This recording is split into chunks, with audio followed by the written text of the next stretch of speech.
نعم، أعوذ بالله من الشيطان الرجيم. بسم الله الرحمن الرحيم. إن الحمد لله نحمده سبحانه وتعالى ونشكره جل وعلا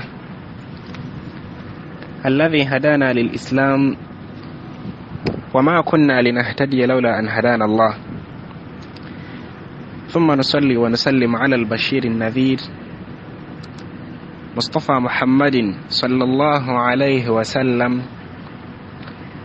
وعلى آله وأصحابه ومن تبعهم بإحسان إلى يوم سنقوم أمام ربنا. ثم أما بعد،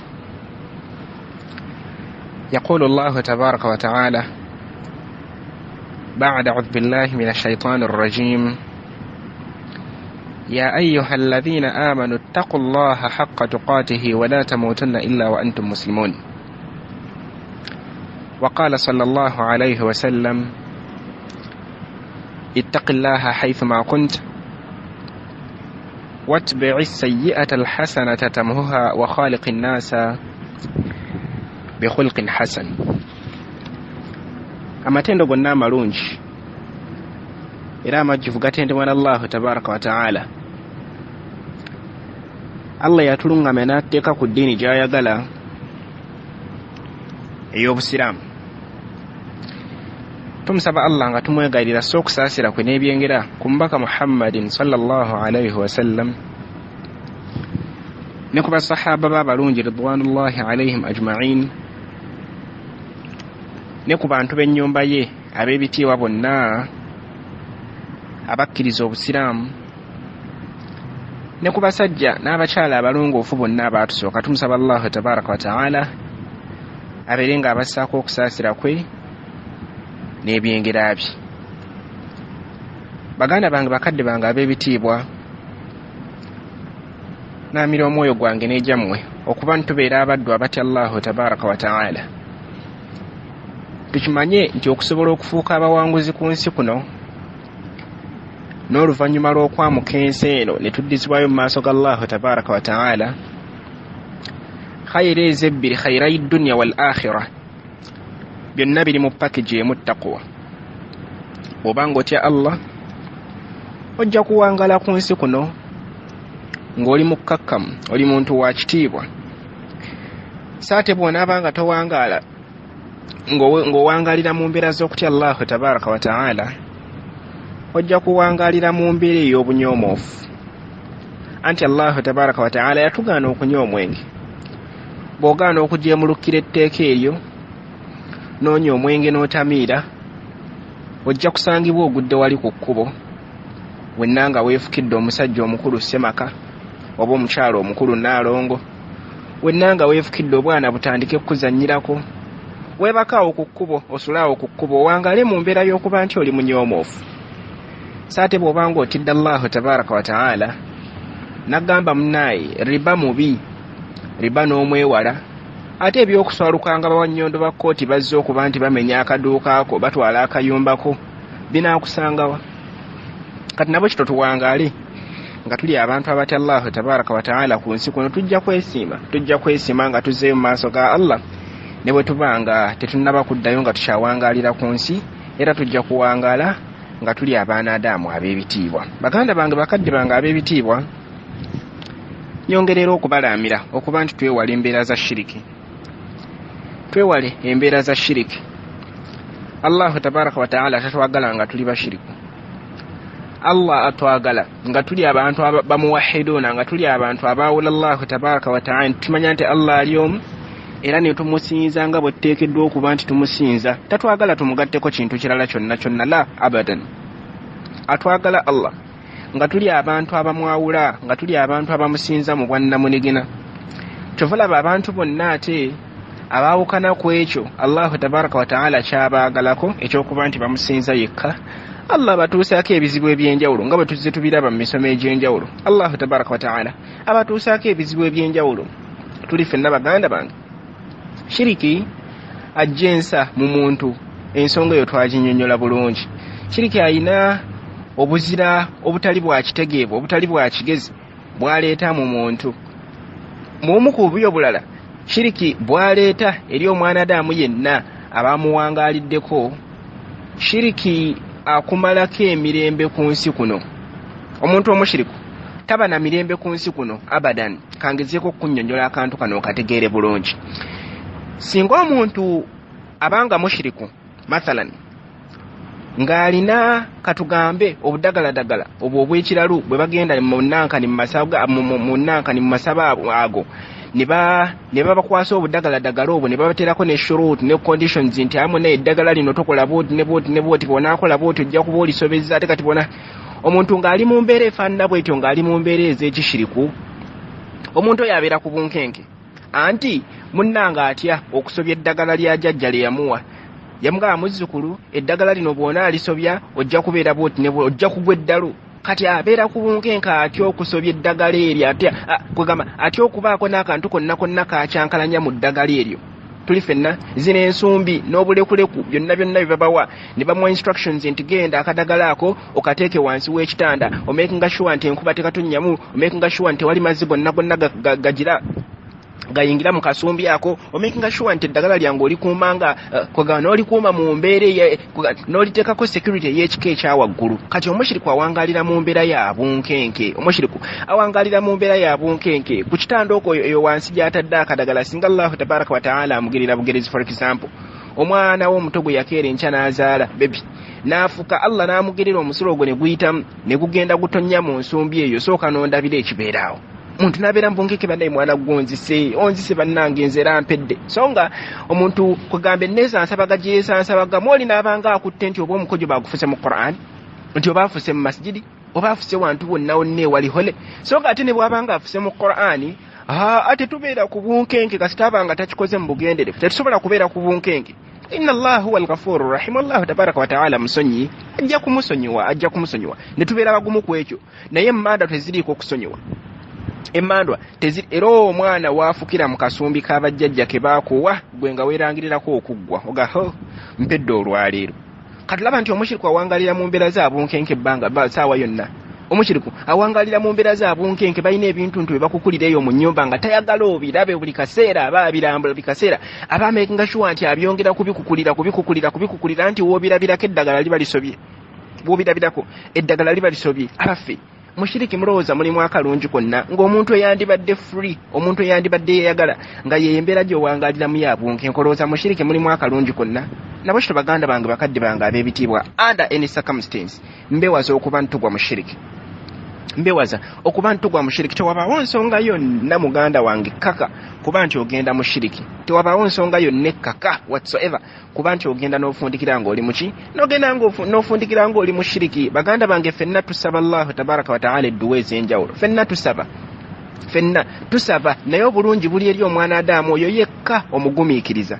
Allahu tabaraka wa ta'ala ffenna abantu tumusaba. Kankuwa ekizampa ekyasinze okubeera critical oba oliawo ekizampa abavubuka abasinga obungi gye tutegeera Arsenal esamba omupiira ne Manchester naye esamba omupiira. Ttiimu zino ziyinza okuba nga zisamba zombi at the same time.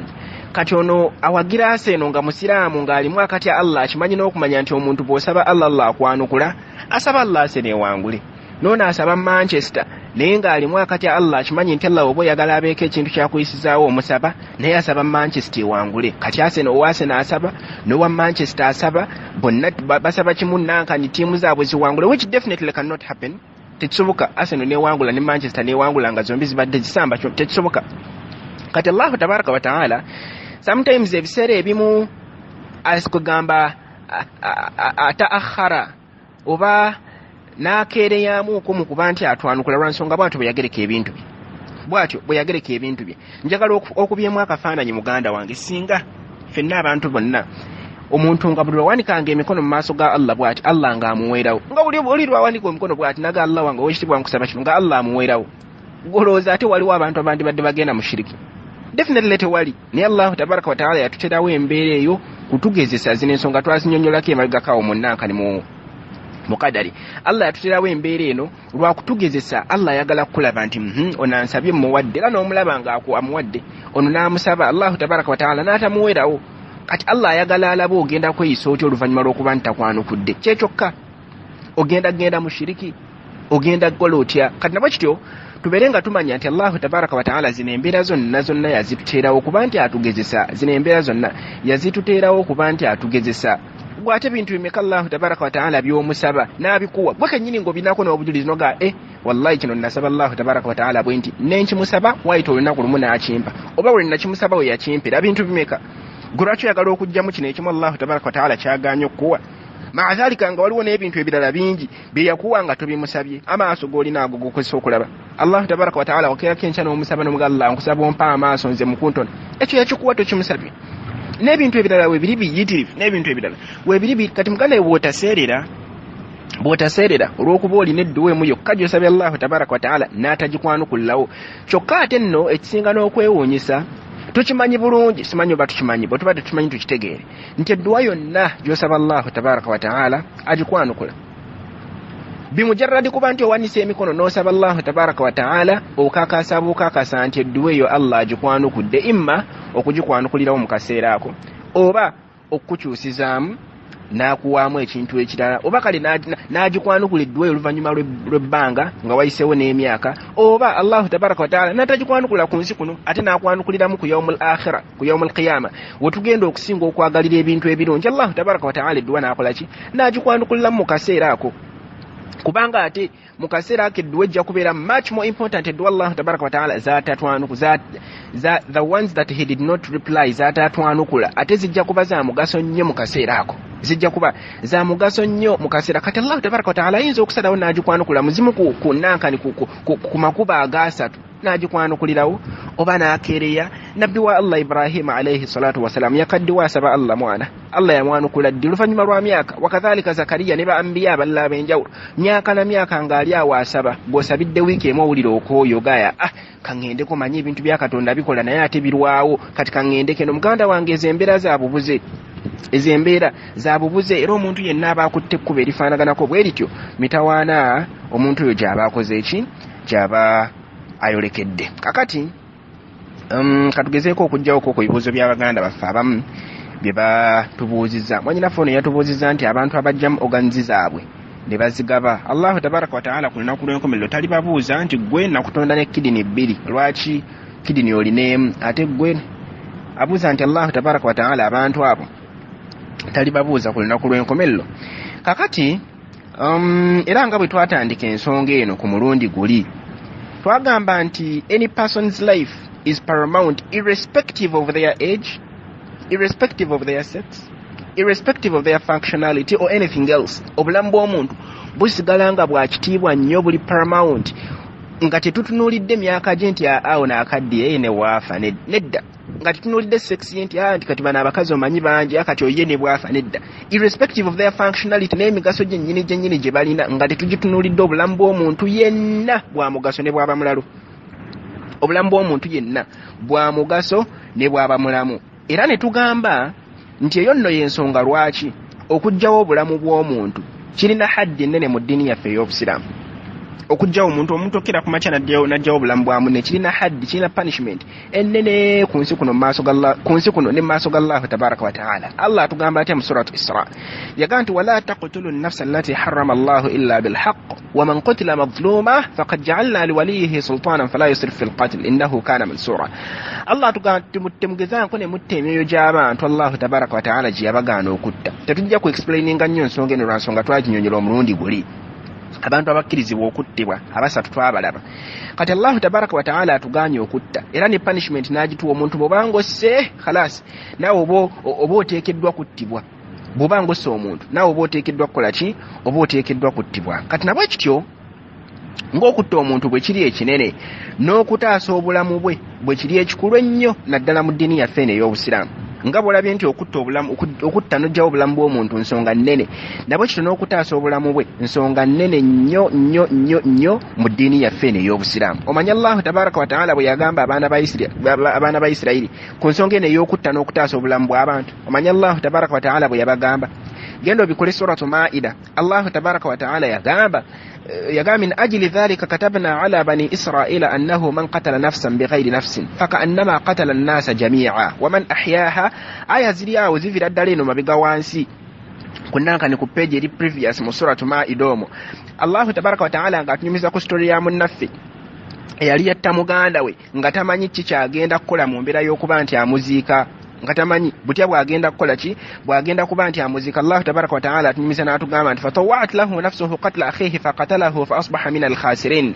Nagira kugamba mu bintu byonna ebyali hawlahu ebyali bimwetolodde ku solution gye yali asobola okukola kwali kutta muganda we faqatalahu n'amutta fa asbaha min alkhasirin. N'atandika ate kwejjusa kati ali awo tamanyi atubidde n'omulambo tamanyi butya baziika tamanyi kikyagenda kukola. Allah agamba faba'atha Allahu ghuraman فبعث الله غرابا يبحث في الأرض ليريه كيف يواري سوءة أخي قال يا ويلتى ليتني Allah tabaraka wa taala namusindikira ekinyonyi nekimulaga kaifa yuwari sawata akhi ngeri gyayinza okuba nti ayisa muganda we byajja ebiri nga birwana then ekimu nekitta kinne waakyo kino ekyali kise nekisimawo ettaka nekizirikayo munne then ono kwe yalabira naga nti ekitegeeza omuntu bw'aba afudde tuteekeddwa kumukola bwe tuti. Kati Allah tabaraka wa taala ku page eddirako ddalaawo nankani ku page eddakaawo mugundi mu suratu Maida kwe kuli aya eno Allah jaga nti bin ajili dhalika katabna ala bani Israel, for that reason netuwandika ku baana ba Isiraili nti annahu man qatala nafsan bighayri nafsin, nti omuntu yenna atta munne atta omwoyo gw'omuntu omulamu bighayri nafsin ngono gwase talina gwe yasse au fasadu banaleeta obwononefu bonna mu nsi faka annama qatala nnasa jamia, omuntu oyo abeeranga assa abantu bonna. Naga nti waman ahyaha, ate omuntu yenna ataasa obulamu bw'omuntu faka annama ahya nnasa jamia, abeeranga ataasiza obulamu bw'abantu bonna. Aya ezo ndoza ziri mu nankani ziri mu kugundi mu suratu Maida ndoza aya nga 33 bwe ziri awo. Kati nabwe kityo tula nti okutaasa obulamu bw'omuntu nsonga nkulu nnyo, okutaasa obulamu bw'omuntu nsonga nkulu nnyo. Baganda bange bakadde babitibwa mu ddiini yaffe eno ey'obusiraamu ensonga y'obulimba nsonga mbi nnyo, ensonga y'okulimba nsonga mbi nnyo, naye tukiraba nti at least okuhaidinga omuntu yenna for example mu lutalo osobola okutaasa obulamu bwe, okulimba kukkirizibwa. Tuli mu lutalo bantu banoonya nankani musiraamu bali awo bagenda kumutta, okkirizibwa okumukweka n'olimba noga sinnamulabako. Tuli fenna baganda baye katulaba okulimba kubi, naye at least mu mbeera y'okutaasa obulamu bw'omuntu bakukkiriza okuba nti olimba. So kiba kitulaga nti ensonga y'okutaasa obulamu bw'omuntu nsonga nkulu nnyo. Nabwe kityo tukkirizibwa okuba ntukola ekintu kyonna okusobola okusevinga obulamu bw'omuntu for as long as ekintu ekyo kiri fi hududillah, as long as ekintu ekyo kiri mu boundaries za Allah. Tetugenda kukola haramu okusobola okutaasa obulamu bwani, okusobola okutaasa obulamu bw'omuntu. Tetugenda kugenda mushiriki okusobola okutaasa kasita kibanga kiri mu boundaries za Allah, mu nsalosalo za Allah, then kiri okka okuba nti otaasa obulamu bw'omuntu oyo mu ngeri yonna gy'oba okoze eki gy'oba osobodde. Kati nabwe kityo baganda baffe abawaayo si kutunda wabula okuwaayo oganzi zaabwe. Ekyokutunda twakiraba nitugamba nidde ekyo kiri haramu, nti omuntu najja mu kidini n'agitunda ekyo kiri haramu. Naye abawaayo oganzi zaabwe okuba nti obulamu bw'abantu abalala butaasibwa, abantu abo narju anna Allah subhanahu wa ta'ala sawfa yujzihim bihasanati hasba umurihim. Tukakasa nti oba tusuubira nti Allah tabaraka wa ta'ala ajja kuba nti abantu abo abasasulamu okusinziira ku kulongoosa kwabwe okwo kuba abalongoosa wallahu khairul hasibin. Allah tabaraka wa ta'ala yemubaza asinga. So tusuubira era tusaba nti abantu ababeera beewaddeyo ne bataasa obulamu bw'abaganda baabwe mu mbeera y'okuba nti bawaddeyo oganzi zaabwe, tusuubira nti obaolya wallahu tabaraka wa ta'ala abantu abajja kuba nti abasiima abeerenga abasasulamu. Omuntu okuwaayo oganiye ataasa obulamu bwa munne abeera alongoosezza. Omuntu okuwaayo oganiye okusobola okutaasa obulamu bwa munne abeera alongoosezza. Allah tugamba mu suratu Rahman aga hal jazaa'ul ihsani illa al ihsan. Abaffe waliwo empeera y'omuntu yenna alongoosezza okujjako okuba nti naffe tulongoosa gy'ali. Kati nabwe kityo tusuubira nti Allah tabaraka wa ta'ala abantu abajja kuba nti abasasulamu bulungi bwereere. Nomala n'otubuuzaawo nti abawarabu bano bwe baba nga bayomba for example pressure ziri high batera nnyo gamba salli ala nabi, obuuza nti ekintu ekyo kiri kitya mu ddiini yaffe ey'obusiraamu. Allahu tabaraka wa ta'ala yatugamba mu aya fenna gye tumanyi eri mu suratul ahzab yagamba ba'da a'udhu billahi minash shaitanir rajim inna allaha wa malaikatahu yusalluna 'alan nabi ya ayyuhalladhina amanu sallu 'alayhi wa sallimu taslima. Allahu tabaraka wa ta'ala mu aya yatulagira ate n'atuinforminga n'atugamba nti mazima ddala Allah ne bamalayika be basaalira nabi.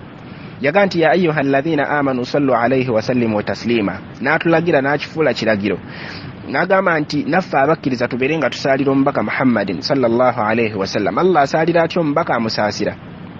Allah asaalira atya omubaka kumusaasira? Mu hadithi ya Abdullah ibn Amr ibn al-Aas yagamba nti omubaka Muhammadin sallallahu alayhi wasallam yagamba nti man salla alayya salatan sallallahu alayhi biha 10, omuntu yenna ansaalira omulundi gumu Allahu tabaraka wa ta'ala amusaasira ensaasira 10. Hadith rawahu Muslim, namba ya hadithi 384. kakati okusaalira kuno nabbi as-salatu ala nabi sallallahu alayhi wasallam min al-qurbat al-azima wat-ta'at al-jalila allati nadaba ash-shar'a ilayha, kyekimu ku bintu omuntu byayinza okuyitamu okuba nti akule asembera eri Allahu tabaraka wa ta'ala nekiraga n'obugonvu obw'ekika ekyawaggulu sharia yaffe ey'obusiraamu bwe yatuteerawo. Muntu bw'oyagala okuba nti emu ku dhikiri nti ojjukira Allahu tabaraka wa ta'ala, saalira omubaka Muhammadin sallallahu alayhi wasallam. Naye abaffe okumusaalira okutuufu omubaka sallallahu alayhi wasallam kwe kuliwa?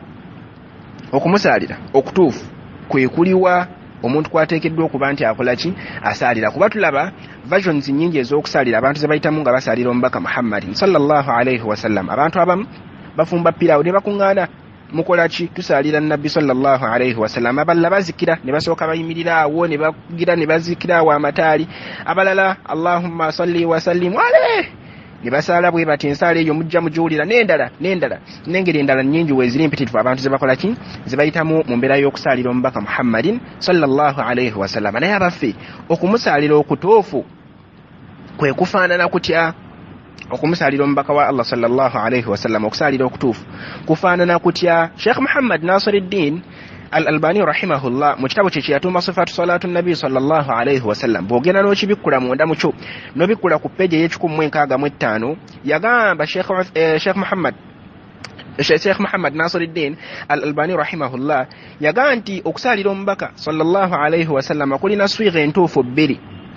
Kulina swiga entuufu bbiri ezajjira mu hadithi ez'omubaka Muhammadin sallallahu alayhi wasallam enywevu eziriko obujulisi. Swiga esooka ye swiga fenna abasinga obungi gye tumanyi. Ye swiga yenjatula fenna abasinga obungi gye tukola ki? Gye tumanyi. Swiga eyo eyajjira mu hadithi ya Ka'b ibn Ujra. Swiga eyajjira mu hadithi ya Ka'b ibn Ujra fenna gye tumanyi obulungi abasinga obungi. Allahumma salli ala Muhammad wa ala ali Muhammad kama sallaita ala Ibrahim wa ala ali Ibrahim innaka hamidun majid. Allahumma barik ala Muhammad wa ala ali Muhammad kama barakta ala Ibrahim wa ala ali Ibrahim innaka hamidun majid. Eyo swiga esooka fenna gye tumanyi obulungi. Yo hadithi eya Ka'b ibn Ujra hadith muttafaqun alayhi. Mu Muslim ojja kugisanga ku namba ya hadith 406, Bukhari ku namba ya hadith 1337. Eyo swiga esooka ey'okusaalira nabbi sallallahu alayhi wasallam. Then swiga ey'okubiri yajjira mu hadith ya Abi Humayd as-Sa'idi. Hadith eya Abi Humayd as-Sa'idi eyo swiga abasinga obungi tetutera kugikozesa kuba tetera kugiwulira, naye nga swiga nayo ntuufu weeri. Omuntu baba asazeewo okusaalira nabbi sallallahu alayhi wasallam ng'akozesa swiga eno, okusaalira kwe kusigala kutuufu. Omuntu n'ogamba nti Allahumma salli ala Muhammad wa azwajihi wa dhurriyatihi kama sallaita ala ali Ibrahim wa barik ala Muhammad وأزواجه وذريته كما باركت على آل إبراهيم إنك حميد مجيد. أي صيغة نايون توف. In fact Muslim na muttafaqun alayhi mu Muslim eno hadithi yedda kweri kuberi ya hadithi ya binamu mukaaga eno hadithi binamu musanvu. Kati ate mu Bukhari eri yesooka Allahumma salli ala Muhammad wa ala ali neera yesooka. Then kubanga mu Bukhari iri ku 1337 ene mu Bukhari ku namba ya hadithi 1369. So nabwe kityo ba ulama abenjawulo zezo swiga ze bagamba nti ntuufu era eziriko obujulizi. Era ba ulama basinga obungi zezo swiga bbiri ze banywezaawo. Imam an-Nawawi rahimahullah mu Rawdatu at-Talibin omujallad ogw'11 ku page y'enkaaga yagaaza ezo swiga bbiri ez'okusaalira omubaka Muhammadin sallallahu alayhi wasallam. Al-Hafiz ibn Hajar rahimahullah mu Fathul Bari omujallad ogw'11 ku page y'ekikumi naye yagamba nti zezo swiga bbiri omuntu zayinza okuyitamu okusaalira omubaka wa Allah sallallahu alayhi wasallam. Kati kano kanootinge kakulu nnyo, kano kawulirize bulungi.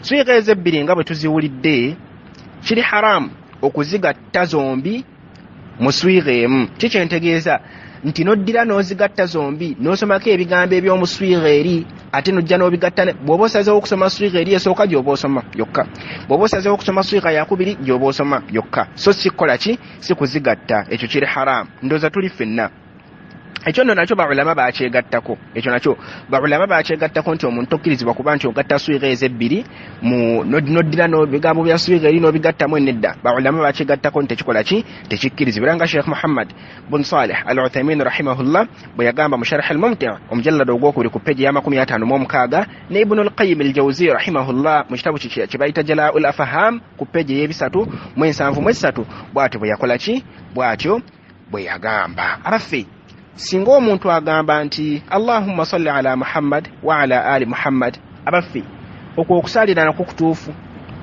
Omuntu agambye Allahumma salli ala Muhammad wa ala ali Muhammad, okwo okusalira nakwo kutuufu. Mukwanukula tugamba nti naam, okusalira okwo kutuufu, lakin naqisa, naye okusalira okwo kukendeevu. Okusalira kwe kwabasalidde kuba kutuufu, naye okusalira kwe kwabasalidde kuba kukendeevu. Ndoza tufunye bulungi akasonga ati kati nabwe kityo abooluganda abako n'ab'emikwano, okusalira omubaka Muhammadin sallallahu alayhi wasallam bibeera bigambo. Okusalira omubaka sallallahu alayhi wasallam bibeera bigambo, so si bikolwa. Era ibada ey'amaanyi yonna gyeteekeddwa okubeera nti tuteekamu amaanyi n'okuba nti kwe gatukungiriza n'okuba nti tugitwala nti ibada ya waggulu kusaalira mubaka Muhammadin sallallahu alayhi wasallam. Ekigambo kiwabuuzizza bano bannaffe kibagamba nti salli ala nabi, ne baga Allahumma salli wa sallim alayhi oba Allahumma salli ala Muhammad. Yes, songa eno abantu bangi bagikozesa ne mu nsi yaffe Uganda, naddala bannabbidaa bagikozesa mu dduwa zaabwe ezo ez'enjawulo, mu kunankani, mu kusigira, mu kusabira abafu. Eyo batera nnyo bikozesa salli ala nabi, Allahumma salli. Abantu oba oliawo nga baleekaana kati oli ayagala kubasirisa abaga salli ala nabi, oba mu mbeera eyo nga gye watugambye nti omuntu akkakkanya, omuntu abadde ayomba nankani, ebigundi, pressure ziri high, muntu omuga salli ala nabi mbu n'alyoka akola ki, n'alyoka akkakkana. Babyogera ne mu mbeera endala nnyingi, babyogera naye ebigambo ebyo si bituufu. Songa eyo si ntuufu kuba nti ekola ki, kuba nti ekozesebwa. Muntu awoggana bw'oba oyagala kumusirisa muwe salaamu, gee salaamu alaikum wa rahmatullahi wa barakatuh, ajja kusirika by default. Tuli ffenna noono omuntu ayomba oba nankanirire mu kifo ky'omuga salli ala nabi, mutolere salaamu tulabe bakale takkakkani. So nankani okusalira nabbi sallallahu alayhi wasallam ibada ya amaanyi, si ibada gyeteekeddwa okuzanyiramu. Bantu yenna wonna wooli salli ala nabi, salli ala nabi, nedda, si bweteekeddwa. Bw'oba oyagala kusalira nabbi swigha entuufu tuzirabye. Kale bw'oba bagaye salli ala nabi bagisalidde yonna naye baga salli ala nabi Allahumma salli wa sallim alayhi. So okusalira okutuufu okwa nabbi sallallahu alayhi wasallam kuteekeddwa kubeera kuli kino ekikolebwa bano baganda baffe, ensonga eyo si ntuufu. Kuno kuzanyira mu nankani mu kusalira nabbi sallallahu alayhi wasallam ate nga Allahu tabaraka wa ta'ala n'omubaka we si bwe batyo bwe batulagira okuba nti tukaringa on ensonga eyo. Tugenda kukoma wano olwaleero, katusaba Allahu tabaraka wa ta'ala abeere nga atugasa n'ebigambo ebyo, atufuula abantu abawuliriza ebigambo ne tujjamu ebisinga obulungi. Allahumma salli wa sallim ala sayyidina Muhammadin wa ala alihi wa sahbihi wa sallim, walhamdulillahi rabbil alamin, wasalaamu alaykum wa rahmatullahi wa barakatuh.